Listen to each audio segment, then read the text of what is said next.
3 de janeiro. Seleção biográfica. Santa Genoveva viveu entre 422 a 512, que se tornou a padroeira de Paris. Era famosa em todo o mundo ainda em vida, tanto no Oriente quanto no Ocidente. Seu nome e virtudes eram conhecidos e elogiados. Do topo de sua coluna, na Ásia Menor, São Simeão Estilita saudou sua irmã em Cristo e elogiou sua perfeição nas virtudes cristãs. A capital da França foi confiada a ela. Ela era uma simples pastora, mas protegia o destino de Paris, assim como era um pobre e simples agricultor, Santo Isidoro, que zelava pela capital do povo espanhol. Como Nossa Senhora escolheu para esposa, quando ela ainda era uma menina em Nanterre, e contado por São Germano de Auxerre, um dos maiores bispos da Gália no século V. O Papa São Bonifácio havia enviado São Germano à Grã-Bretanha para combater a heresia pelagiana por volta do ano 430. Ele estava acompanhado por São Lupus, bispo de Troyes. No caminho pela França, eles pararam na aldeia de Nanterre. Ao chegarem, os dois prelados foram à igreja rezar pelo sucesso de sua viagem. O povo os rodeou com piedosa curiosidade e para pedir suas bênçãos. Iluminado por uma inspiração divina, Germano viu na multidão uma jovem de 7 anos de idade e foi interiormente avisado de que Nosso Senhor havia escolhido para uma missão singular. Ele perguntou o nome da criança e que ela fosse apresentada a ele. As pessoas disseram a ele que o nome dela era Genoveva. Seu pai e sua mãe a trouxeram.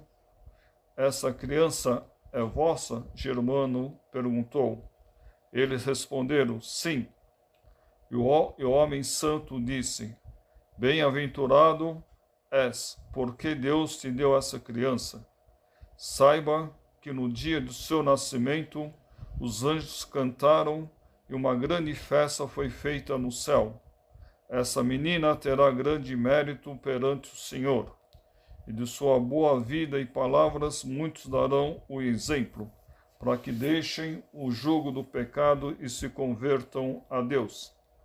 Então ele se virou para a criança e ela disse-lhe, bendito Pai, a tua serva está ouvindo. O bispo perguntou, diga-me, e não se envergonhe se você vai se consagrar a Cristo em pureza e sem mancha como seu esposo? A menina respondeu, bendito seja meu Pai, o que o Senhor me pede é o desejo mais acalentado do meu coração. Peço apenas que, por meio de suas orações, Nosso Senhor realize o meu desejo. Tenha confiança, minha filha, disse Germano. Seja firme em sua resolução. Prove pelas suas obras as coisas boas que você acredita em seu coração e diga com sua boca, e Nosso Senhor lhe dará força e também virtude. Comentários do professor Plínio. Após essa profecia, a criança cresceu em santidade e se tornou a grande Santa Genoveva, que salvou Paris do ataque de Átila e sua horda de bárbaros em 457. Quando os hunos se aproximaram de Paris, Genoveva disse ao povo para não fugir da cidade, mas ficar. Por intercessão de suas orações, Átila, ao contrário do que se esperava, e sem motivo conhecido, mudou seu caminho de destruição e deixou Paris intacta. Ela foi realmente uma das maiores figuras da história daquela época. Nesse episódio, vemos o grande desabochar de almas santas que formariam a base para a Idade Média. Observe as figuras dessa história. Primeiro, houve o Papa São Bonifácio. Ele enviou São Germano de Auxerre à Inglaterra para defendê-la contra os pelagianos. São Germano estava acompanhado por outro santo, São Lupus, bispo de Troyes. Ou seja, só aqui temos dois bispos, dois santos, que foram enviados por um papa que era santo para defender um país que corria o risco de ser tomado pela heresia. Podemos entender o ambiente de santidade, a intensidade da vida espiritual, que foi a base para a Idade Média. Em seu caminho pela França, os dois santos bispos passaram pela pequena aldeia de Nanterre. Qual foi a primeira coisa que fizeram ao chegar? Não pararam em um hotel ou pousada para descansar e comer alguma coisa. A primeira preocupação depois de uma jornada cansativa foi ir à igreja e rezar. Seu porte e santidade eram tais que, ao entrarem na igreja, as pessoas o cercaram para observá-los rezar bem, como lhes pedir a bênção. Podemos imaginar os pequeninos, os fiéis da aldeia, rodeando os bispos que se absorveram na adoração diante do Santíssimo. Consideremos quantas poucas vezes hoje temos de ver dois santos bispos rezando assim em uma capela do Santíssimo Sacramento. Então, de repente, nesse ambiente de devoção ardente, um desses bispos recebeu uma graça visível do céu. Por visível, não quero dizer algo visível a olho nu, mas visível porque mostrou a ele, no meio da multidão, uma criança que seria uma grande santa. Era uma menina de 7 anos. Ele a chamou até ele e, diante do povo surpreso e admirado, o bispo fez uma profecia sobre o futuro desta criança. Ele começou com essas palavras: saibas que certamente no dia de seu nascimento os anjos cantaram e uma grande festa foi feita no céu. Podemos facilmente imaginar a maravilha e admiração de todos os aldeões. Não é difícil imaginar que, para a pequena aldeia, essa era uma notícia importante. A chegada dos bispos já foi algo enorme para eles. De maneira inesperada, um dos bispos escolheu uma menina que as pessoas costumavam ver brincando na rua descalças, correndo aqui e ali. Agora eles são informados de que houve uma grande alegria no céu quando essa menina nasceu. Ninguém duvidou, ninguém pediu evidências e provas. Todos acreditaram.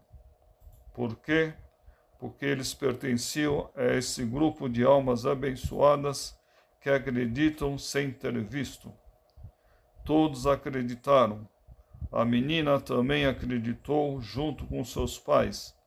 Era tão natural que houvesse alegria no céu, porque uma menina que seria santa havia nascido. Os santos eram tão frequentes, tão numerosos naquela época. Eles tinham um contato tão próximo e contínuo com o céu que as pessoas estavam acostumadas a essa comunicação sobrenatural. Como isso é diferente de nossos dias, quando uma grande distância separa o homem contemporâneo do sobrenatural. Milhas e milhas o separam do céu. Hoje ele não gosta de admitir que algo possa vir do céu. Ele se armou com todas as armas imagináveis para tentar negar o sobrenatural. E se ele se depara com algo indubitavelmente sobrenatural, então, e somente então, o homem contemporâneo se resigna sem entusiasmo para admitir que algo pode vir do céu. Ao contrário, naquela época, São Germano percebeu imediatamente o futuro da menina. Ele a chamou e perguntou se ela queria consagrar-se a Nosso Senhor. Ela respondeu: meu pai, esse é o desejo mais acalentado do meu coração. E foi isso. Mais tarde ela partiu para Paris, e o que restou em Nanterre? Ela deixou um rastro de luz naquela aldeia que tomou o seu lugar na história. Nanterre nasceu para a história porque um grande evento sobrenatural aconteceu lá, onde Deus manifestou em seu plano para Santa Genoveva através das palavras de São Germano. Podemos imaginar o que aconteceu após a visita de São Germano. A menina cresceu em anos e santidade. Ela se ergueu como o cedro do Líbano e perfumou o panorama com sua presença. Ela floresceu como a flor no centro do Ocidente. Não havia imprensa, nem rádio, nem televisão. Que felicidade!